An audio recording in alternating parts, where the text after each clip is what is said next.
Emilio Cortavitarte, buenos días. ¿Qué tal? Buen día. Bien, Aquí estamos. pues, bueno, pues buen día. Sí, un buen despertar con esta musiquita. Vamos. No está mal. Vamos a saludar a toda la gente que nos escuche desde otros lugares, aparte de Radio Clara. Por ejemplo, desde Granada a través de Radio Almaina, o desde Denia y alrededores a través de Radio Mistelera, y obviamente a los de Radio Clara y también a la gente que nos escuche en otro momento o vea el vídeo a través de internet, sea el momento que sea. Este programa, como saben, se llama Es lo que hay, y el compañero Emili, que es con quien vamos a hablar, pues lo conoceréis ya porque lo hemos presentado muchas veces. Es presidente de la Fundación Salvador Seguí, militante de CGT Enseñanza en Cataluña, historiador, profesor de historia, escritor, etcétera. Ya vas bien presentado, ¿no? Así, así vale. Más que suficiente. Bien, pues vamos con lo que nos ha traído aquí. Vamos a hablar en Radio Clara una vez más. Yo no sé si ya tantas como el señor Sánchez, pero ya una vez más, de los fondos europeos, los famosos 140.000 millones que van a venir, que vienen. Y antes de ello, pues explicar un poquito de dónde vienen, para qué vienen, a cambio de qué, etcétera, etcétera. Pues empezamos por ahí, Emily, ¿te parece? Sí, me parece bien. Aunque, como tú dices, yo mismo lo he tocado, o en el programa contigo lo hemos tocado varias veces y me imagino que otros colaboradores y colaboradoras también, porque bueno, es el tema del año, ¿no? Y es tan el tema del año, pues que el presidente Sánchez, si nos olvidáramos de ello, pues nos lo repite prácticamente cada semana, ¿no? Es decir, en cada lugar en el que interviene, en cada cosa, en cada inauguración, bueno, en cada lo que sea, ¿no? Pero un poco lo que tú decías, ¿no? Que vienen, que todavía, en principio, que todavía no han llegado, ¿no? No han llegado y además están paralizados por el gobierno o por el Tribunal Sí, Supremo Superior en Alemania, ¿no? ¿No? sí, exacto. Es decir, que además, bueno, ha habido que aprobarlos en cada estado, como sabéis, o en cada territorio, y luego, pues, en algunos casos han pasado por sus tribunales y ahora mismo, pues, está paralizado por el tema de Alemania. De todas maneras, bueno, digamos que Alemania no tiene, este era un aspecto que iba a dejar un poquito más para atrás, pero que lo podemos sacar ahora. Alemania no tiene el problema que tiene España, es decir, el gobierno alemán ha metido 2 billones de euros en la recuperación. Es decir, que para el gobierno alemán lo que le toque, que será más de 140.000, pero pues es un poco una minucia, ¿no? Es Sí. decir, la diferencia, digamos, la diferencia entre eso y lo que pasa en el Estado español es que, evidentemente, hasta ahora el Estado español también ha estado poniendo todo eso que tiene que ver con los ERTES, que tiene que ver con las diferentes ayudas y demás, pero bueno, pues se está hablando de esto, parte de los nombres, esos formales que tiene de el Green New Deal por un lado o la Next Generation Sí. de la Unión Europea, también llamado el nuevo Plan Marshall por el propio presidente Sánchez y no solamente por él, ¿no? En realidad el nombre que él ha presentado es el de Plan de Recuperación y Transformación y Resiliencia, que ahora últimamente, en los últimos años, el tema de la resiliencia Está el da palabra de moda. muchísimo, Sí. es palabra de moda y no por casualidad. Es palabra de moda porque yo creo que en buena medida nos indica a qué nos tenemos que dedicar, que es a la resiliencia, ¿no? Que no significa otra cosa que aquello que es resistente en el tiempo, ¿no? Y que sabe o que puede o que intenta superar las problemáticas que le vienen, ¿no? Y por desgracia, pues este tema Él lo refiere a la economía general, pero yo creo que bueno, está especialmente dedicado para la gente que no tenemos muchas capacidades económicas y para saber lo que se nos viene encima, ¿no? ¿Qué podemos decir de esto? Bueno, pues, el español en concreto tiene 4 grandes apartados, uno de transición ecológica, al cual se va a dedicar el 37% de los presupuestos que lleguen, el 20% a la transformación digital y luego pues el resto que queda entre el tema de educación y formación, muy centrado en el tema de formación y también el típico I más D más I, aquello de siempre.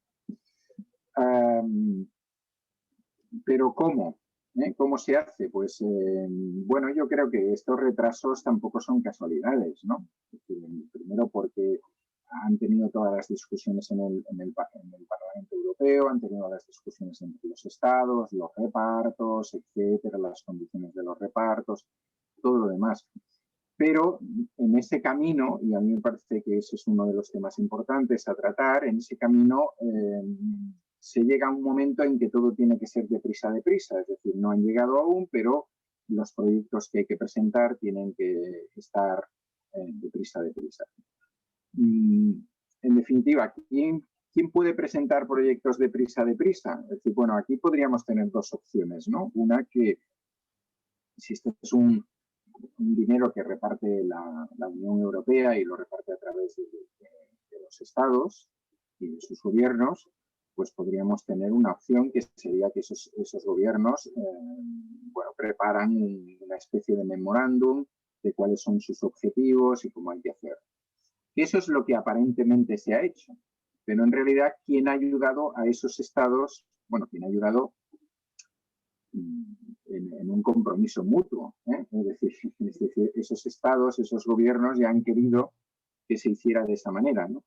Pues, ¿quién les ha ayudado a preparar todo esto? Pues, les han ayudado a preparar todo esto, por ejemplo, las patronales, en el caso español la COE, en menor medida la CEPIME, como os podéis imaginar, también grandes gabinetes de abogados y también pues todas lo que se viene a llamar las consultorías o las consultoras, ¿no? Que evidentemente esos 3 términos que yo he dado no son independientes entre sí, sino todo lo contrario, ¿no? Es decir, se nos trata de explicar que en todo caso la patronal ha intervenido como un agente social más y que los sindicatos también han tenido posibilidades de hacer propuestas, pero lo que es mucho más grave es tratar de hacernos ver que esas consultorías, esas agencias y todo lo demás, pues también pues tienen su independencia con respecto a qué, ¿no? Es decir, no tienen ningún tipo de independencia, sino todo lo contrario, trabajan diariamente, conjuntamente, codo a codo con las grandes empresas españolas, especialmente con las empresas del IBEX 35, ¿no? De manera que ahora mismo, pues sabemos, conocemos ya, que casi el 50% de los planes que se van a presentar, de los proyectos que se van a presentar, están firmados y potenciados por Iberdrola y por Endesa. Es decir, 2 de las grandes empresas españolas van a acaparar el 50% de los proyectos presentados, ¿no? De los proyectos presentados especialmente en todo el tema de la transformación ecológica. Además, imaginaros quién nos presenta la transformación ecológica y quién de golpe y porrazo pues va a tener mucho verde en sus anuncios, nos van a llegar facturas que nos van a decir que la energía que estamos consumiendo es verde, etcétera, todo este tipo de cosas, ¿no? Bueno, estas serían algunas muestras evidentes, ¿no? Tú me recordabas antes de entrar pues que hace unos días Rojo y Negro Televisión dedicó un programa a este tema y yo desde aquí quiero recomendarlo que lo veáis porque seguramente, bueno, en principio porque se profundiza mucho más de lo que yo voy a profundizar hoy por tiempos y por todo, porque vais a escuchar otras voces, lo cual también es interesante, y vale la pena, si os interesa el asunto, pues documentaros o documentarnos todas y todos un poquito más, ¿no? Claro, ¿qué podemos esperar de esto? Pues nuevamente vuelve a ser la salida de la crisis en el mismo estilo, por no remontarnos a más tarde, el mismo estilo del 2008. Es decir, se fía todo, luego diré que no es exactamente se fía, pero bueno, se fía todo a que determinadas grandes empresas, determinadas grandes corporaciones puedan reflotar sus negocios y de esa manera que nos caiga alguna migaja de la mesa en forma de trabajo, fundamentalmente, en forma de un trabajo que ya sabemos que va a ser peor que el que teníamos antes de esta crisis y, por supuesto, peor del que teníamos antes de la crisis de 2008, ¿no? Ese es un poco el proceso, es decir, no se utiliza una situación como esta. Me diréis, bueno, pues eso parece lo normal en el sistema capitalista, claro, evidentemente lo es, ¿no? Pero cuando nos vienen con aquellas cosas de vamos a aprovechar estas circunstancias para intentar remodelar cosas, resituar cosas, pues hombre, si en estos momentos quien está poniendo el dinero son el que han acumulado los diferentes estados de la Unión Europea, vamos a hablar de nosotros, de nuestro entorno más cercano, pues a lo mejor sería un momento para lanzar propuestas que no dependieran estrictamente de las grandes empresas o que no dependieran estrictamente del funcionamiento de la economía capitalista. Lo que se está haciendo es lo contrario. Es decir, pongo un ejemplo sencillo. Se podría, en cuanto a la transformación ecológica, por ejemplo, se podría potenciar la experiencia de determinadas plataformas, de determinadas cooperativas de producción energética limpia, y tratar, es decir, fomentar que eso se multiplicara en todo el Estado, que la gente tomara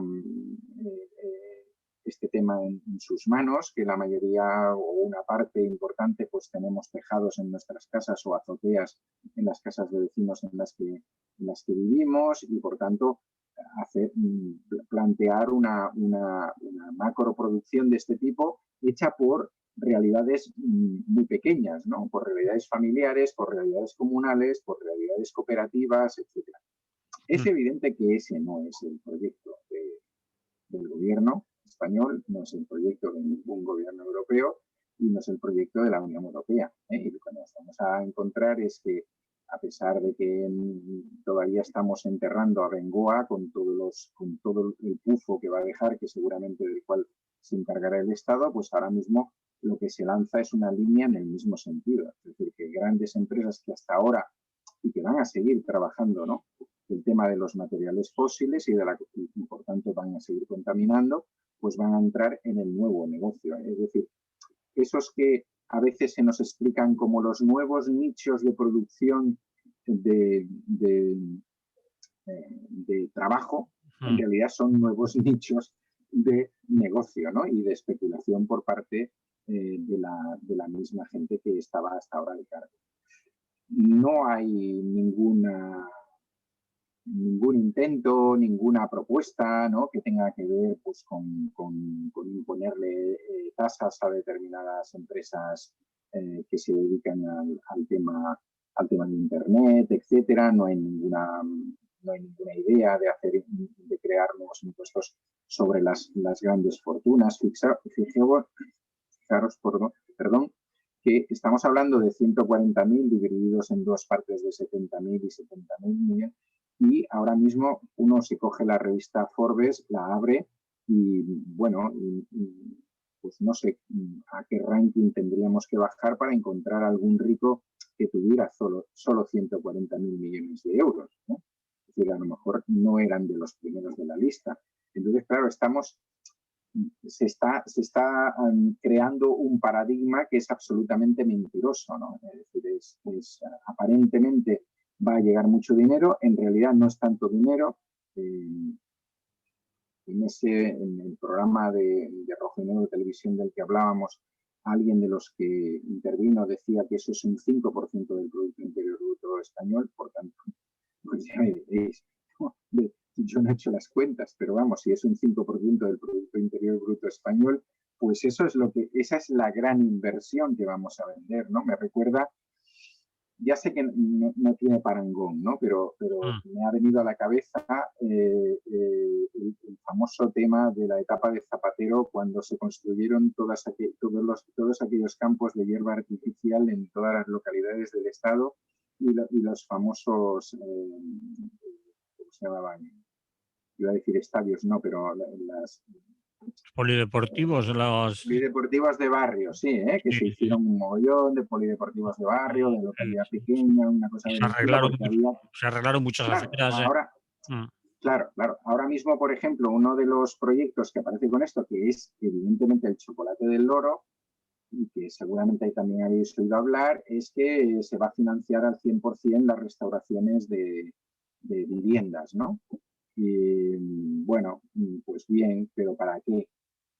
Bueno, para crear un empleo que es nuevamente vamos a estar jugando con el tema de la construcción y evidentemente pues quien nos dirá que trabaja en la construcción dirá pues a mí me va perfecto y yo lo entiendo, ¿no? Que te vaya perfecto y ya no te digo nada cómo le irá a todas las empresas que ahora se van a dedicar a eso, ¿no? Y que contra las cuales va a ser muy difícil de competir. Pero bueno, que eso en definitiva, ¿qué es? Es decir, si estuviéramos hablando pues de hacer construcciones eficientes o cosas por el estilo, claro, se le da este tamiz, este toque de verde, ¿no? A todo esto, pues para contentar, ¿no? Pero los grandes proyectos en España de eso tienen muy poco. Es decir, y es un verde tirando a amarillo limón, ¿no? En el sentido de cuando te hacen ver que lo verde pasa por la producción de hidrógeno, por ejemplo, o que lo verde pasa por la producción de baterías para coches o de otras cosas, pues dices, hombre, pues exactamente muy verde no es, es bastante tirando a otro tipo de aspectos, ¿no? También se había dicho que estos fondos europeos iban a servir, por lo menos en nuestro país, para recuperar la maltrecha sanidad pública, la potenciación, las deficiencias que se han visto en la atención sanitaria, sobre todo la atención primaria, etcétera, etcétera. Y alguien decía o dice que, bueno, ¿por qué tienen que ser siempre la empresa privada la que administre, haga proyectos y proponga lugares en que gastarse esos 140.000 millones y no sean las administraciones públicas, el propio Estado, el que haga las propuestas para dónde emplear el dinero, ¿no? No es otra cosa, ¿no? Está claro, es evidente. Es decir, ahora mismo, creo que en ese programa del que hablamos de Rojo y Negro había alguien que intervenía y decía el Estado se está convirtiendo ahora en el garante de la economía capitalista y alguien, otro de las personas que intervenían venía a decir llevo meses, casi años, sin escuchar aquello de no, venga, vamos a competir, vamos al mercado. Eso. No. Es decir, ahora mismo tenemos un desfile en programas de televisión, en informativos y tal, de diferentes líderes de diferentes aspectos económicos que hasta ahora eran fantásticos y producían una gran cantidad y no sé qué, que están pidiendo ayudas, que le están pidiendo al gobierno ayudas, que le están pidiendo al Estado ayuda. Claro, cuando tú le pides al gobierno ayudas o al Estado ayudas, alguien se va a quedar sin ellas, quiero decir. Sí. Y entonces ya os podéis empezar a imaginar quién se va a quedar sin.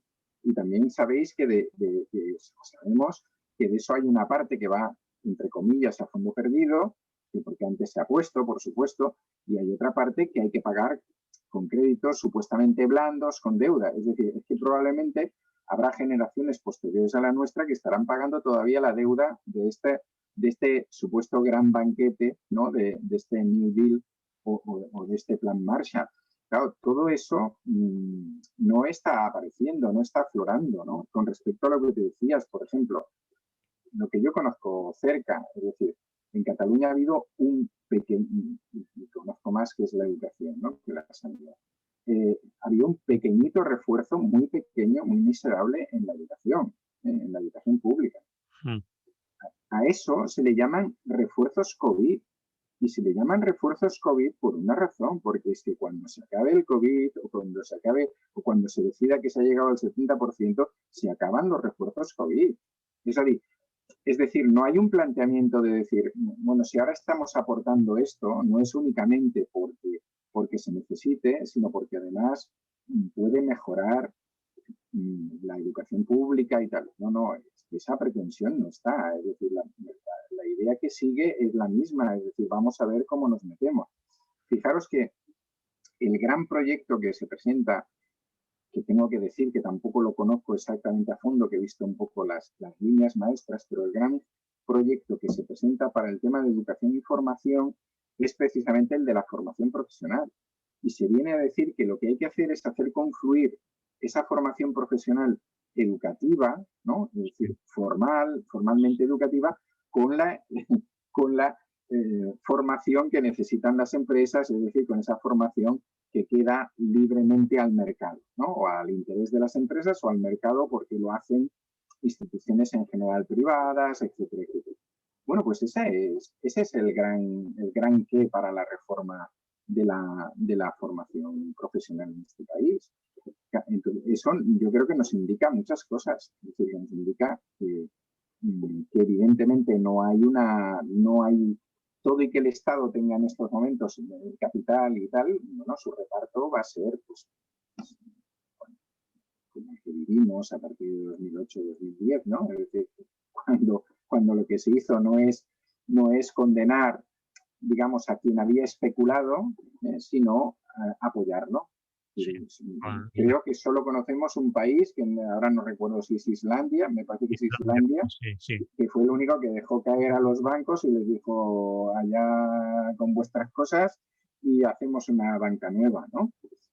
Claro, y yo creo que ahora nos va a pasar lo mismo. Es decir, hay situaciones que se están produciendo que tienen, o sea, todo el problema, ¿no?, que ahora mismo tenemos con la restauración, con todo lo que tiene que ver con el turismo, todo eso tiene una relación muy directa con un proyecto de país que también hasta eso podemos dudar. Es decir, tiene que ver con cuál es nuestro papel dentro de Europa y dentro del mundo. Y nuestro papel dentro de Europa y dentro del mundo, dejémonos de tonterías, es el papel de tener playas y sol y punto. Y entonces, pues claro, pues ahora que resulta, si tú tienes una parte fundamental de tu economía dedicada a eso, cuando te llega una pandemia como esta, pues te vas al garete. Pero sigue habiendo, es decir, China sigue haciendo ahí una producción brutal. Es decir, China está en estos momentos compitiendo casi frente a nadie en el mundo, ¿no? Bueno, Sí. son momentos históricos, son situaciones, pero lo que quiero decir es, vamos, en definitiva, ¿no?, un poco de... No sé, querías intervenir tú, Manolo, perdón. No, iba a decir que de cambios estructurales en la economía del país y todo eso, nada de nada. En la economía y en otros sectores, como puede ser, hablábamos antes de la sanidad, la educación, tú hablabas del plan COVID y es decir, es una ayuda puntual, coyuntural y nada estructural, nada de fondo ni nada de eso. Por lo tanto, cambiar el sistema productivo del país o poner las bases para fomentar algún tipo de industria diferente a la de sol y playa, turismo, bares, restauración y hoteles y todo eso, tampoco. Es decir, que más de lo mismo. ¿No? Sí, yo no lo veo. Es decir, lo que veo, por lo que conozco es, por ejemplo, pues eso, pues sí, pues probablemente sí habrá 2 o 3 factorías en España de automóvil, porque es un tema que también me interesa mantener, que produzcan coches eléctricos, y y probablemente serán buenos y probablemente se venderán muy bien en Europa, etcétera, pero bueno, seguirán teniendo patentes extranjeras, evidentemente darán trabajo a bastante gente en el país, que está claro, pero que Pero bueno, que eso ya lo está, tenemos, eso ya lo tenemos. sí, sí, sí, Tú cuando has que dicho ya antes está. que el 50% de los proyectos que habías visto, que sabías o que conocías, estaban presentados por dos empresas energéticas, Iberdrola y Endesa, pues da un poco la idea por dónde van y a quién van a ayudar, porque Claro, esas claro. empresas no son quizás de las que más ayudas necesitan, ¿no? Porque son empresas que están No, repartiendo dividendos multimillonarios, ¿no? pues eso es, repartiendo dividendos por encima de los 1.000 millones y multiplicando varias veces los 1.000 millones. Eso teniendo en cuenta que además sabemos cómo se hacen las cuentas, ¿no? Y si no interesa aparecer con mucho dinero, pues se dice que menos, ¿no? Pero te quiero decir que aquí, mientras que, digamos, un poco la posición genérica de la mayoría de las clases populares es esperar a que caiga algo, pues claro, hay cosas que no son casualidad. Es decir, cuando se celebra no sé qué aniversario de la SEAT en que vienen los principales dirigentes de la Volkswagen, va el Rey y va Sánchez, pues está claro. Están diciendo que hay de lo mío. Que Mm. yo, que si quieres que mantenga esta empresa aquí, pues, pues tiene que ser competitiva y ya me gusta, y como es el modelo medio-bajo que tenemos en Volkswagen, pues venga, aquí al lado tiene que venir una fábrica de baterías. Así de claro, ¿no? Sí, sí, sí. Ya está, así de claro. Es así de claro. Y otra trampa que han metido las energéticas, también la has nombrado tú, el famoso tema del hidrógeno, ¿no? Que está Sí, siendo sí, criticado desde muchos sectores, tanto claro. desde los sectores, por ejemplo, universitarios o la propia universidad está diciendo que eso es una cosa que no tiene mucho sentido, pero también los movimientos ecologistas han dicho lo mismo, ¿no? Es decir, que hablar de Sí, sí, hidrógeno como alternativa energética para la movilidad que es una trampa, una tontería claro, claro. y que son intereses propios de algunas empresas, ¿no? Ujú. Sí, sí, es lo mismo. Es decir, si vamos a hacer algo que parta desde abajo y que, por tanto, si te acuerdas, hemos hablado en algunos momentos de COVID, barrios, zonas verdes, espacios, por qué no se empieza por eso, por ejemplo? Y por qué no se empieza pues a controlar mucho más las emisiones y por qué no se empieza... No, es decir, es nuevamente un montaje desde arriba en el cual, bueno, pues se juega con esas palabras con las que en ese momento estén de moda y a partir de ahí pues se crean esos grandes nichos de negocio para los grandes y bueno, y se puede abrir alguna cosita para cooperativas y para cosas por el estilo, porque siempre queda bien y algún ayuntamiento a lo mejor se lleva alguna cosita.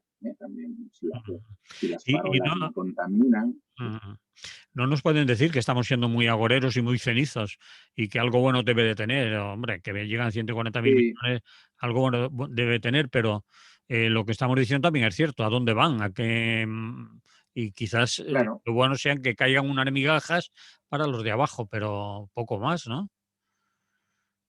A mí no me da ahora mismo por lo que yo he podido leer y por lo que he leído y he escuchado a otra gente de la cual me fío y que tienen mayor capacidad que yo para analizar tanto economistas como ecologistas como gente a nivel sindical o político y tal. Bueno, yo no tengo grandes esperanzas en esto. Evidentemente, hombre, si entran 140.000 millones de euros, pues evidentemente habrá una parte del trabajo que se reflotará. Si se llega al 70% de la vacuna para el verano, pues otras cosas se reflotarán y por tanto, bueno, pues volvemos al espejismo, ¿no? De si hay gente trabajando, aunque sea en condiciones de plataformas, ¿no? En ese trabajo uberizado que hemos dado en llamar, de lo que le podríamos llamar de muchas otras maneras y tal.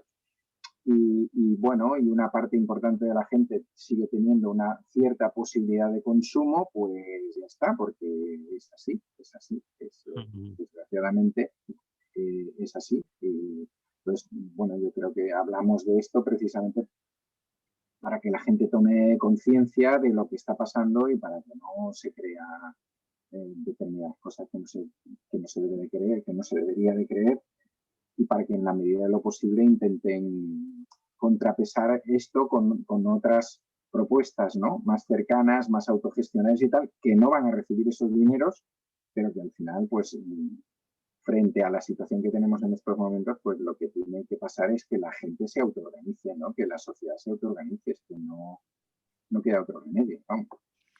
Muy bien. ¿Añades algo más? ¿Quieres puntualizar algo más? ¿Concretar algo más? No, no. Bueno, pues dejamos el tema aquí. ¿Te parece que pongamos aquí un poco de separación con algo de música? Muy bien, de acuerdo. Seguimos con más asuntos. La caja B del Partido Popular, eso sigue ahí, porque, claro, con el tema COVID, vacunas, para aquí, para allá, y ahora esto de los 140.000 millones, parece ser que esto ha desaparecido casi de la información general, o por lo menos del primer plano. ¿Tú tienes algo que contar sobre nuevo sobre la caja B del Partido Popular? Un informe pericial. Cuéntame o cuéntanos a qué te refieres. Sí, bueno, yo me imagino que puede haber gente que seguramente que lo ha oído. Como tú dices, era un proceso muy, muy importante, sigue siendo un proceso muy importante, pero que entre las elecciones de Madrid, la COVID, el New Deal, etcétera, etcétera, se está ahí quedando tapadito, ¿eh? Mm. Y entonces a veces los grandes medios acuden a él cuando hay grandes declaraciones, bueno, supuestamente grandes declaraciones, que luego dicen no me acuerdo, yo no sabía, eso que usted me dice y tal, pues cuando van determinados políticos que son llamados, ¿no?, a declarar. Bueno, digamos que hasta ahora el tema era que habían declarado testigos, ¿no?, o supuestos testigos o tal, y que lo que teníamos era una mayoría de gente con altos cargos en el PP que negaba absolutamente todo, y, bueno, que negaba que M. Rajoy fuera Mariano Rajoy, que negaba que LH fuera López del Hierro, que L del Hierro y el Hierro pudiera ser López del Hierro, que Arenas pudiera ser tal, bueno, todo eso que ya conocéis, a pesar de que ha habido 5 o 6 testimonios bastante interesantes, pues de gente importante o relativamente importante del Partido Popular que lo han reconocido, o empresarios o lo que vamos a llamar intermediarios que también han reconocido determinadas cantidades, ¿no? Pero la idea un poco mayoritaria del PP es, bueno, negar la mayor, como mucho medio dejar entrever que alguna cosa apuntada ahí podría ser, pero que en realidad Bárcenas lo que era es un chorizo que se ha llevado toda esa pasta y ahora les quiere meter a ellos en el mismo. Claro, las declaraciones de ayer, que continuarán hoy, y por tanto, pues en la medida que podáis intentar seguirlas, ¿no?, porque estamos hablando ahora a primera hora de la mañana, pues las declaraciones de ayer eran de policías de la UDEF, ¿no?, de la Unidad de Delitos Económicos y Financieros, una unidad que cuando interesa pues nos la sacan porque ha encontrado a unos mafias o no sé qué y tal. Y bueno, y su testimonio ha sido muy interesante, ¿eh? Su testimonio ha sido muy interesante. Entre ellos está un señor que se llama, que es el inspector Morocho, que también es un personaje interesante, que valdría la pena que lo siguierais, que ya ha aparecido en otro juicio, en el de la Gürtel, y que probablemente aparecerá en otros porque es la persona encargada de investigar todo esto y ha estado 13 años investigándolo, ¿no?, desde finales de los 90 hasta 2008. Es una persona también, antes de entrar en lo que han dicho, es una persona que ha denunciado más de una vez haber sufrido un acoso brutal. Tiene 7 querellas del PP, de las cuales 6 ya están eliminadas y le queda una. Fue llevando estos casos, pues le llamaron a cuartel en la etapa de Fernández Díaz para darle más trabajo para que no se metiera en eso.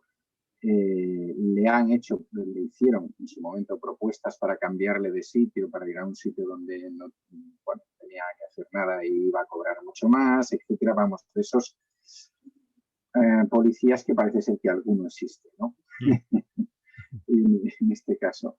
Bien, ¿por qué es importante lo que esta gente ha declarado? Esta gente lo que ha declarado es que de los 400 apuntes de Bárcenas, ellos pueden asegurar que 55 son ciertos. Entonces ya no estamos hablando de rumorologías y tal. Es decir, son apuntes que ellos han seguido y que han conseguido, ¿no? Por ejemplo, pues que el constructor que llevaba una empresa que se llamaba Hispánica dio 12 millones de pesetas en su momento. Que el señor Crespo, que fue secretario de organización del PP de Galicia, que tenía 21 millones en su caja fuerte y tal, pues eso venía del mismo. Estoy hablando ahora de pesetas, porque estamos hablando de algunos casos del año 90. De que lo que dice Bárcenas de que se coge dinero negro para comprar acciones de Libertad Digital, ellos dicen, que por cierto es la radio de ese señor que responde al nombre de Jiménez apellido Jiménez Los Santos, y que sabéis que es uno de los principales cavernícolas del lugar, pues que también es cierto, y que ese dinero. Entonces, no solamente han hecho eso, sino que han explicado el modus operandi, ¿no? El modus operandi es que entraba dinero, bueno, ellos han llegado a asegurar que Bárcenas no era el director de esta cosa, que Bárcenas era el distribuidor, que Bárcenas era un mandado. Es decir, han venido de alguna manera a asegurar lo que aseguraba la sentencia de 2018 cuando decía que el PP tenía un sistema de corrupción institucionalizado y que era un modus operandi continuado. Entonces ellos ¿qué han venido a decir para que nos entendamos? ¿No? Es decir, me entra determinado dinero en negro de negocios X, o sea, tú me pagas una pasta porque yo te voy a dar la construcción de no sé qué carretera o lo que sea, o porque te voy a tener en cuenta en mis oraciones a la hora de repartir cosas y demás. Sí, cuando digo oraciones lo digo porque es todo muy religioso, muy así, ¿no? Pero lo entendéis, supongo. Y entonces, una parte de esa caja B iba a pagos, o sea, antes de entrar antes de limpiarse ya salía, ¿no? Es todo eso, una buena parte de las cosas que Bárcenas tenía apuntadas, y otra parte en cantidades de 60.000 pesetas, que era la cantidad máxima de donación en aquel momento, de donación que no necesitaba justificación ni nombre del donante ni tal, se volvía a ingresar en la caja limpia del PP a partir de múltiples trozos de donaciones de 60.000. Es decir, por ejemplo, lo que os he dicho antes, si en su momento la constructora Hispánica dio 12 millones de pesetas, sí, simplemente por patriotismo, ¿no? Porque a este buen señor, pues que el PP era el que mejor representaba los intereses. Pero él sabía que no podía dar eso, entonces pues lo entrega de esa manera y entonces los otros van y lo sacan. Y tú imagínate repartir pues 12 millones en fracciones de 60.000. Pues, bueno, pues eso lo hacían, y como metieron muchísimo más, porque esta no es una de las cantidades más altas, pues así lo hicieron, ¿no? Entonces, ¿qué tenemos? Pues es que ya lo de ayer fue muy importante, ¿no? Es decir, tenemos ¿Por qué? ¿Por qué? No, por eso, porque en principio tenemos declarando al responsable de la brigada antiblanqueo, al inspector de la UDEF encargada de esta investigación y a otros policías que también, bueno, según él, también las han pasado magras, y especialmente en la etapa de Fernández Díaz, ¿no? Para que no siguieran con la investigación o para que retiraran la documentación y demás, que en principio son autoridades del Estado. Yo espero que esta vez, igual que en otros momentos, hemos tenido que decir aquí que va un mozo de escuadra o va un policía, dice una cosa y el juez se lo cree porque es autoridad del Estado a pesar de lo que haya pasado realmente y tú tienes que demostrar. En este caso es la autoridad del Estado, que una policía, unos policías, vamos, y una policía con el crédito que se supone que tiene la UDEF, la que te están diciendo: no, es que este señor está no podemos asegurar las 400 anotaciones que ha hecho, porque evidentemente no podemos asegurar las anotaciones que lo meto en un sobre y te lo doy. Pero sí podemos asegurar 50 y tantas, casi 60 de esas entradas. Y no entradas menores. Estoy hablando de 21 millones, estoy hablando de 12 millones, etcétera, de pesetas, vuelvo a repetir.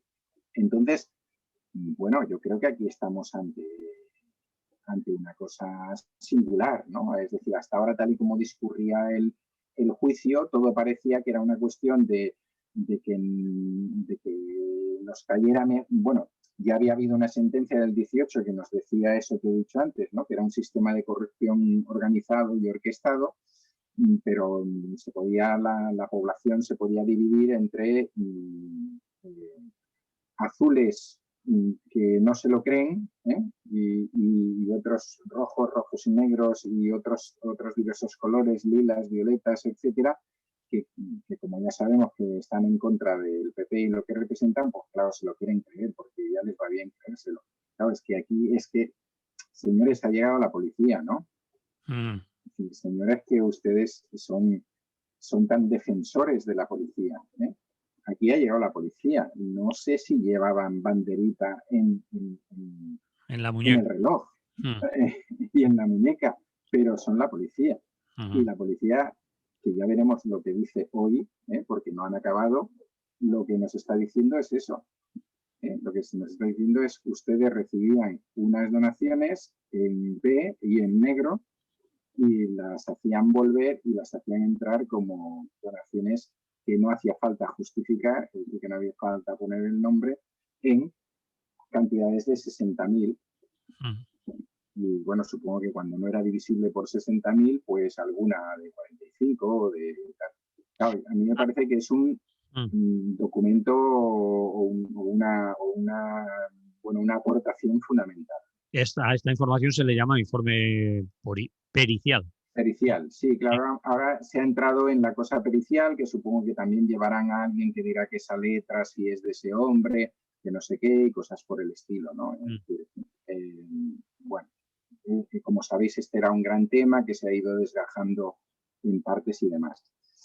No le falta bueno, no sé si va a ser la guinda, que es lo que te comentaba antes, porque a todo esto ha aparecido ahora los eternos lameculos del PP y no únicamente del PP, han vuelto a aparecer, y por tanto yo ya aviso desde aquí que en algunos programas de estos supuestamente de investigación os vais a encontrar con un Menda que responde al nombre de Alberto Royuela, que es un Menda que formó parte de la Guardia de Franco y que es un destacado fascista catalán, bueno, que vive en Cataluña por lo menos, que tiene un club que se llama Empelm, en el cual se prepara a los chavalotes, ¿no? Para que tengan argumentación y tal, que ahora resulta que es investigador, y una vez que se ha puesto él a investigar, se le ha ocurrido investigar sobre Bárcenas, ¿no? Entonces, ahora hay o va a aparecer o está apareciendo o aparecerá en los próximos días en algún medio ya aparecido, como no, en el medio del señor Inda, pues que este maravilloso investigador puede demostrar que la mayor parte de ese dinero, pues el señor Bárcenas y su mujer se lo llevaron a paraísos fiscales que seguramente que se llevaron una parte, pero se trata pues de desviar, ¿no? Entonces, claro, la cosa ya es esperpéntica. Cuando veáis al personaje en cuestión, pues ya me lo diréis, pero no solamente por ver el personaje en cuestión, sino por conocer su trayectoria. Es decir, no se trata de un periodista o de un economista que se ha puesto a investigar, se trata de un miembro de la Guardia de Franco, y destacado ultraderechista, que le ha presentado esa investigación, que, bueno, si ha habido alguna, por supuesto no la ha hecho él, al juez Pedraz, y de momento lo que se sabe es que el juez Pedraz se la ha enviado a la Fiscalía para que la observe, en vez de tirársela a los morros directamente. Pero bueno, hemos hablado aquí más de una vez, o sea, la novela negra se queda muy corta con todo lo que estamos descubriendo de las cloacas del Estado y de los intereses de determinadas gentes, empresarios, políticos y demás en este país, ¿no? Entonces, vamos a ver. Pero bueno, supongo que estaban viendo que el juicio no les iba bien y entonces pues tenían una traca presentada. Y fijaros que siempre son los mismos personajes, ¿eh? El señorito Inda siempre anda por ahí y otra gente como él y determinados jueces y determinados fiscales y determinados grupos de abogados. Bueno, Entonces, esos son las cloacas, lo que has dicho hace un ratito, lo que vamos a ver a partir de ahora. Es decir, que Sí, esto no ha hecho más que empezar. Otro capítulo más, otra... sí, Mm, claro, que eran más juicios además de todo esto, mm, pero a ver, a mí me parece que lo más interesante es ver cómo sigue la policía de la UDEF argumentando mañana, ¿no? Y lo otro, pues, forma parte del espectáculo. Ya sabemos que cada vez que hay una situación de esta se monta algún tipo de espectáculo, ¿no? Y este mm. seguramente que será. La desgracia es que no solamente va a estar en determinados medios, sino que probablemente algún programa de debate de estos progresistas que se supone que tenemos, pues también harán caso de esta enmienda, ¿no? Lo harán para que explique sus cosas. Bien. Pues lo dejamos aquí Muy bien. y vamos con un último tema. Nos quedan, te voy a decir los minutos, 9 minutos, pueden ser 10, pero no más. Y vamos a hablar de diputados cuneros. Y es cuando hablábamos, yo te decía, bueno, para eso no se les ha llamado siempre paracaidistas, eh, pero tú me decías, no, no, eso es algo moderno. Históricamente, desde siempre, pues cuéntalo tú.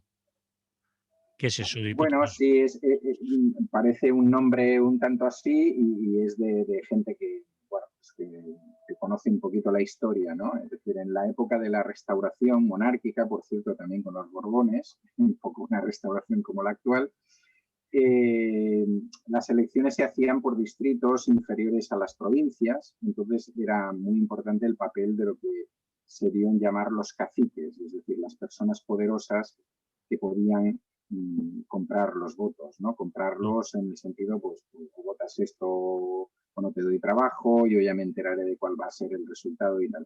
Entonces, los grandes partidos, que eran dos, entonces, como alguien ha pretendido posteriormente, o sea que hay muchas cosas que nos igualan a la restauración, lo que hacían era presentar a gente de confianza que a lo mejor vivía en Madrid, en Barcelona o donde fuera, en esos pequeños distritos, y a eso se le llamaban los cuneros, en el sentido de cuna y como parodia, ¿no? Es decir, que no tenían nada que ver con esa localidad o con ese pequeño territorio que podía ser, pues, por ejemplo, Sabadell y alrededores o así. Es decir, la circunscripción era mucho más pequeña que la provincia.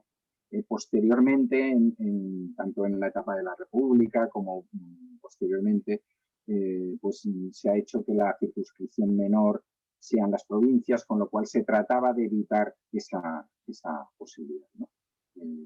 Pero, y ahí entonces aparece lo de los paracaidistas, ¿no? Pero a mí me gustaba un poco el nombre histórico porque así me permitía Sí, también es explicaros de esto. formación profesional. De formación profesional, exactamente. Entonces, ejemplos de cuneros, pues por ejemplo el señor Bárcenas, ¿no? El señor Revilla explicaba una anécdota que el señor Bárcenas fue senador por Cantabria. El señor Bárcenas había nacido en Huelva y desarrolló todo su trabajo, estudió en Madrid y desarrolló todo su trabajo, si le podemos llamar así, en Madrid. No obstante, era el número uno del PP al Senado por Cantabria, creo que en 2004 y 2008, ¿no? Entonces, claro, estaba más o menos bien pensado, porque Bárcenas, en Cantabria hay varios pueblos que responden al nombre de Bárcenas y es un apellido bastante común, ¿no? Y muy propio de allí, ¿no? También habrá en otros lados, pero es como muy propio. Entonces, pues Revilla explicaba eso, que él, bueno, pues le quería conocer y un día se lo encontró y le preguntó, y claro, ¿de dónde? ¿Y tú de dónde eres? Y evidentemente, pues no era, ¿no? Otro ejemplo de cunero moderno, paracaidista, que tú dices, ¿no? Sería pues el caso de Javier Maroto, ¿eh? vamos a acabar en Madrid. Pero bueno, sería el caso de Javier Maroto, que como sabéis es nacido en Vitoria, fue teniente de alcalde de Vitoria, que en las elecciones de 2015 y de 2019, lo tengo por aquí apuntado, no salió como representante del PP por su provincia, por Vitoria, y entonces pues había que meterle en el Congreso, en el Senado, como fuera, y la manera que tuvieron de hacerlo pues fue, voy a leerlo porque tampoco me lo sé, se empadronó en Sotosalvos, que es un pueblecito de la provincia de Segovia, estaba mirando y tiene una iglesia bastante bonita, y con eso fue escogido posteriormente, a pesar de que no formaba parte del Parlamento de Castilla-La Mancha, de Castilla-León, perdón, fue elegido senador por el PP. Es decir, eso, o sea, tú sigues viviendo en Vitoria, te empadronas en Sotosalvos. ¿Qué ventaja tiene Sotosalvos con respecto de otro pueblo de Castilla-León más cercano a Álava? Porque Álava es limítrofe, ¿no? Pues hombre, que queda más cerca de Madrid. Total, si al final vas a desarrollar tu trabajo en Madrid, pues aunque no vayas nunca o vayas algún fin de semana, pues queda más así. Bueno, ese sería otro ejemplo. Y con eso quería llegar hasta Toni Cantó, Agustín Conde y Ana Vanessa Torrente, porque tenemos una tercera denunciada. Lo conocía yo. Pues uno es el número 5, otro el número 23 y la última, la número 56 de la lista de la señora Ayuso por Madrid. Son elecciones a la Comunidad de Madrid. El requisito que pone la norma de la Comunidad de Madrid, pero ya veremos lo que deciden los tribunales supremos y superiores y de alto mando, es que tienes que estar empadronado en ese territorio, en esa comunidad, un mes antes de que se convoquen las elecciones. Eso quiere decir que tienes que estar, en este caso, tendrías que haber estado empadronado el 1 de enero o antes del 1 de enero de 2021. Bueno, pues el señor Toni Cantó está empadronado en Madrid el 26 de marzo. El señor Agustín Conde está empadronado en Madrid el 29 de marzo. Y, oh casualidad, la señora Ana Vanessa Torrente está empadronada en Madrid el 29 de marzo. El señor Toni Cantó, hasta el día antes, era el máximo representante de Ciudadanos en el Parlamento de Valencia y se le supone que viviendo en la Comunidad Valenciana. El señor Agustín Conde había sido alcalde de Toledo y tenía cargos o había tenido cargos hasta no hacía mucho en Castilla-La Mancha y por tanto se le supone que viviendo en algún sitio de Castilla-La Mancha, seguramente Toledo. Y la señora Ana Vanessa Torrente tenía hasta antes de presentarse en esta lista cargos en el gobierno de la Comunidad de Murcia, que no creo que los hiciera a distancia, aunque ahora está muy de moda el teletrabajo. Sí. No creo yo. Bueno, pues eso, pero a pesar de eso, pues la Junta Electoral, mira tú por dónde, que no deben saber lo de los cuneros, ¿sabes? No, por eso he querido yo explicarlo aquí, por si alguien lo oye, de la Junta Electoral Central de Madrid, pues dijo, hombre, pues si a mí si me ponen en el carné que vive en Madrid, ¿yo para qué voy a mirar desde cuándo? ¿Me entiendes? No hace falta.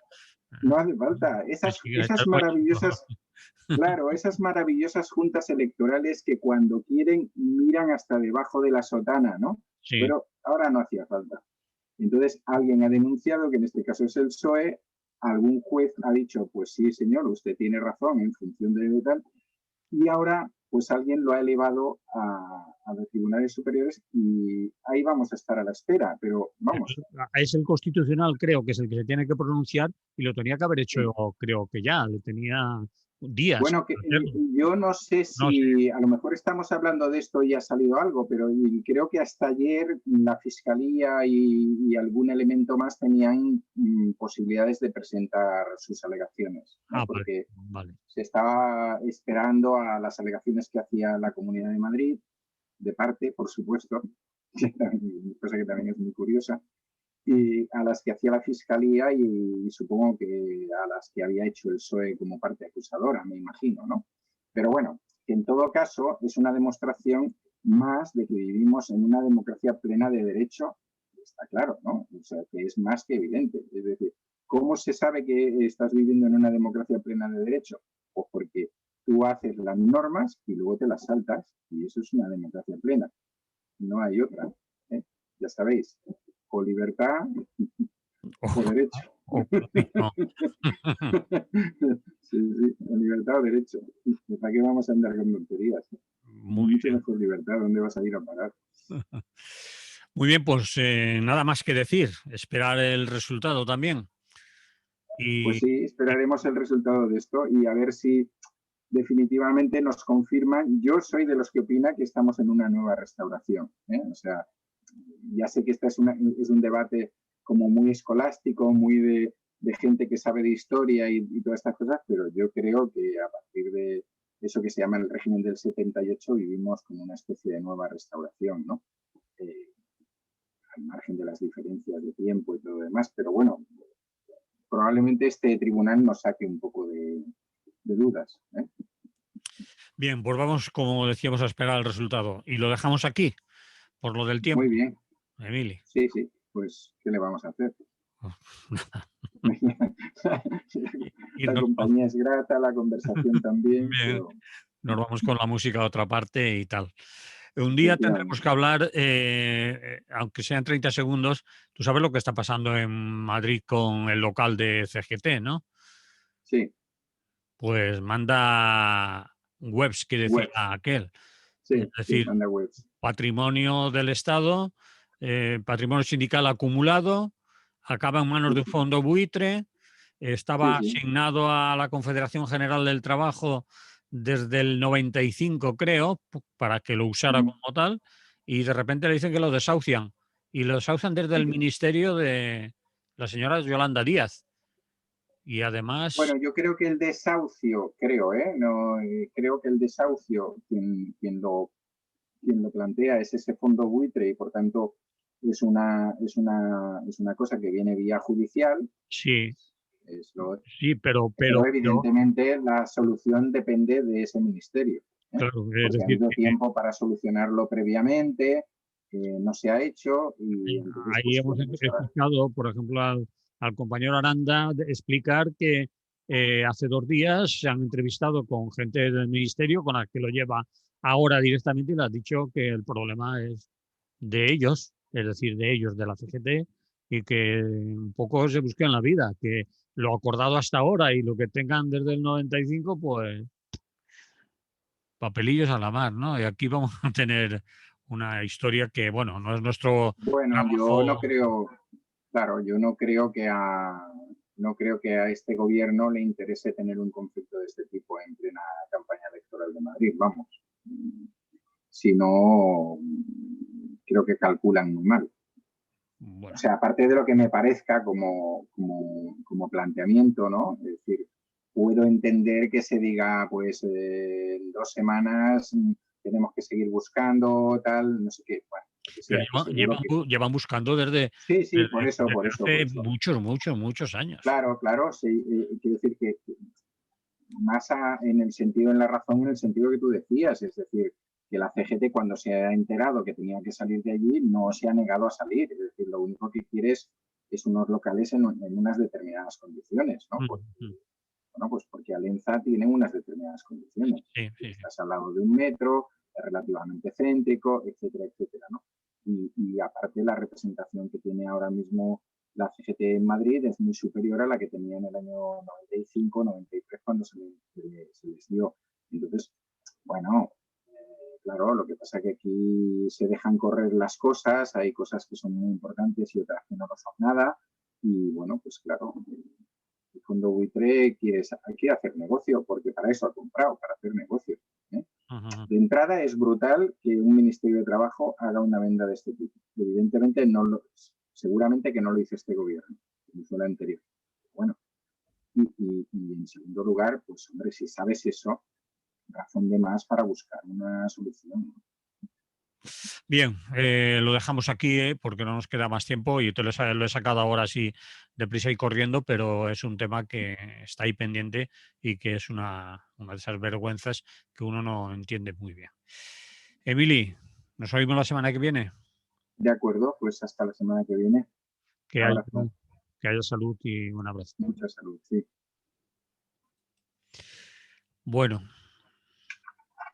nos vamos de Sí, aquí y nos vamos también del vídeo porque tendrás cosas que hacer, ¿no? bueno, quiero salir a pasear. Bueno, Gracias. pues nos vamos a pasear los dos. ¿Eh? Venga, Vale. hasta ahora.